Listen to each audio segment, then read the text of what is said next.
नमस्कार मित्रों, RVIS PCS classes में आप सभी का स्वागत है।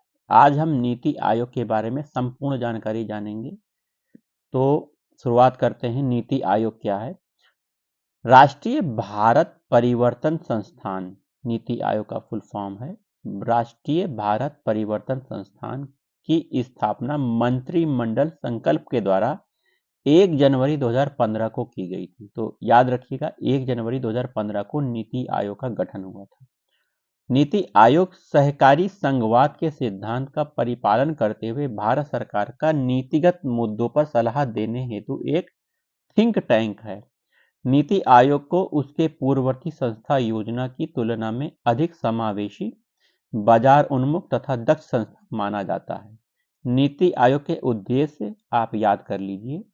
इसके उद्देश्य निम्न है। पहला, राष्ट्रीय उद्देश्यों को दृष्टि में रखते हुए राज्य की सक्रिय भागीदारी के साथ राष्ट्रीय विकास प्राथमिकताओं, क्षेत्रों, रणनीतियों का एक साझा दृष्टिकोण विकसित करना। दूसरा, राज्य के साथ सतत आधार पर संरचनात्मक सहयोग की पहल के माध्यम से सहयोगात्मक संघवाद को बढ़ावा देना। ग्राम स्तर पर विश्वसनीय योजनाएं तैयार करने हेतु तंत्र विकसित करना। इन सभी को उत्तरोत्तर रूप से उच्चतर स्तर पर पहुंचाना। अगला है आर्थिक रणनीति एवं नीति में राष्ट्रीय सुरक्षा के हितों के सम्मिलन को सुनिश्चित करना।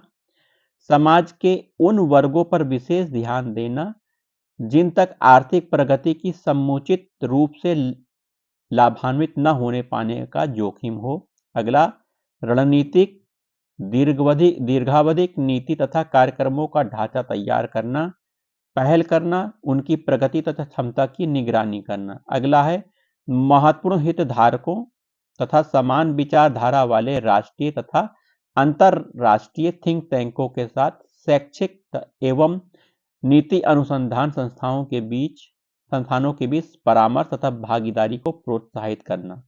अगला है राष्ट्रीय अंतर्राष्ट्रीय विशेषज्ञों, पेशेवरों, अन्य साझेदारों के सहयोग के माध्यम से ज्ञान, नवाचार तथा उद्यमशीलता समर्थक प्रणाली का विकास करना। वहीं अगला है विकास के एजेंडे में गति लाने के क्रम में अंतर क्षेत्रीय और अंतर विभागीय मुद्दों के समाधान हेतु मंच प्रदान करना। अगला है कार्यक्रम और नीतियों के क्रियान्वयन हेतु प्रौद्योगिकी उन्नयन, क्षमता निर्माण पर जोर देना। अगला है अत्याधुनिक संसाधन केंद्र बनाना जो सुशासन तथा सतत एवं न्याय संगत विकास की सर्वश्रेष्ठ कार्य प्रणाली पर अनुसंधान करें तथा हितधारकों तक उसका प्रयास करें। अगला है आवश्यक संसाधनों की पहचान करने के साथ साथ कार्यक्रमों तथा पहलों के कार्यान्वयन का सक्रिय मूल्यांकन और निगरानी करना ताकि सेवाएं प्रदान करने में सफलता की संभावना को प्रबल बनाया जा सके।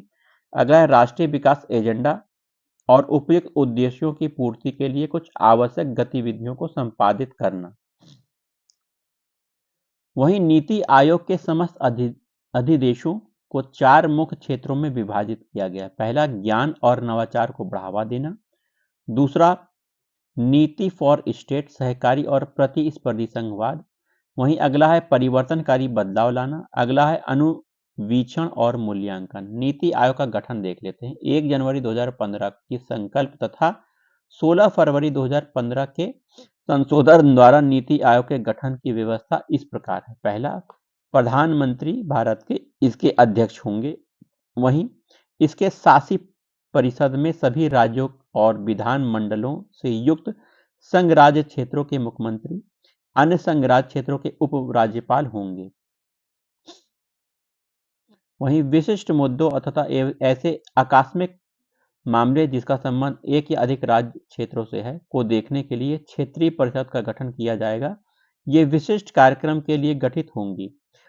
उन क्षेत्रों के सभी राज्यों के मुख्यमंत्री तथा केंद्र शासित प्रदेशों के उपराज्यपाल इसके सदस्य होंगे। नीति आयोग के अध्यक्ष और उनके नामित प्रतिनिधि इसके अध्यक्ष होंगे।